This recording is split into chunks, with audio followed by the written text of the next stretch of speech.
Hello అండి. Welcome to Lahari designer boutique. మన boutique లో ప్రతిరోజు కంప్యూటర్ వర్క్, మగ్గం వర్క్ బ్లౌజెస్ ఇంతకుముందు ఆఫర్లో పెట్టాం కదా. ఇప్పుడు అయితే జనవరి 1 ప్లస్ సంక్రాంతి స్పెషల్ గా మళ్ళీ కంప్యూటర్ వర్క్ ఆఫర్ అయితే స్టార్ట్ అయిపోయిందండి. ఈ రోజు ఆఫర్ లో చాలా బ్లౌజెస్ అయితే కలర్లు చూపిస్తాను. అలానే వర్క్ కూడా చూడండి ఎంత బాగుందో. ఒక్కొక్క డిజైన్ ఒక్కొక్క వెరైటీలో ఉందండి. చాలా డిజైన్స్ ఉన్నాయి. కాకపోతే ఈ రోజు ఒక మోడల్ అయితే నేను చూపిస్తాను. ఇందులో కలర్ ఎవరికైనా కావాలంటే తెలుసు కదా మీకు ఆర్డర్ ఎలా ప్లేస్ చేయాలో. స్క్రీన్ పైన నెంబర్ ఉంటుంది. స్క్రీన్ షాట్ తీసి వాట్సాప్ చేయండి. ఆన్లైన్ పేమెంట్స్ మాత్రమే మీ ఆర్డర్ అయితే ప్లేస్ అయిపోతుంది. ఈ క్లాత్ వచ్చేసి పాటూరి పట్టు 1 మీటర్ అయితే ఖచ్చితంగా ఉంటుంది. ఈవెన్ 42 సైజ్ వాళ్ళకు కూడా సరిపోతుంది. ఇప్పుడు మేము చేసిన బ్లౌజ్ డిజైన్ చూడండి. ఇది వచ్చేసి హ్యాండ్ వర్క్, హ్యాండ్ డిజైన్ పైన టోటల్ గా ఇలా ఉంది. గోల్డెన్ సిల్వర్ యూజ్ చేశాను. హ్యాండ్ అయితే ఇలా ఉంది కదా. అయితే డ్రాప్ నెక్ కావాలని అడిగారు. వాళ్ళ కోసం అయితే ఈ మోడల్ అండి.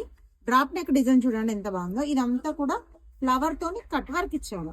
ఒకసారి చూడండి, కట్ వర్క్ మోడల్ ఇది. బ్యాక్ ఇలా ఉంది కదా. దీని ఫ్రంట్ కూడా ఇలా కట్ వర్క్ వేయించాను. అసలు బ్లౌజ్ స్టిచ్చింగ్ అయిన తర్వాత చాలా బాగుంది. మీకు స్టిచ్చింగ్ అయిన బ్లౌజ్ కూడా నేను వీడియో పెడతాను. ఒకసారి చూడండి, ఇలా ఉంటుంది. ఇందులో కలర్స్ అయితే red colour, pink colour, magenta pink, dark green చూడండి ఎంత బాగుందో. ఇదైతే బచ్చలి కలర్, పింక్ కలర్. చాలా మంది బిస్కెట్ కలర్ కావాలని అడిగారు కదా. వర్క్ చూడండి ఎంత బాగుందో. ఇదే కాకుండా ఆకు గ్రీన్, రాణి పింక్. అంటే నేను పింక్ చూపిస్తున్నాను కదా, ఒక్కొక్కటి ఒక్కొక్క కలర్ ఉంది. అందుకనే పర్టికులర్ గా మళ్ళీ చెప్తున్నాను. ఇది వచ్చేసి మెహందీ కలర్. ఇంతకుముందు ఆకు గ్రీన్ వేరు, ఈ ఆకు గ్రీన్ అనేది కొంచెం లైట్ గా ఉంటుంది. వచ్చేసి sky blue colour. Last colour వచ్చేసి మెరూన్ కలర్ అండి. మెరూన్ కలర్ చూడండి చాలా బాగుంది. బ్యాక్ నెక్ కూడా ఇలా ఉంటుంది. చూసారు కదా, కలర్ కాంబినేషన్ కానీ క్వాలిటీ కానీ చాలా బాగుంటుంది.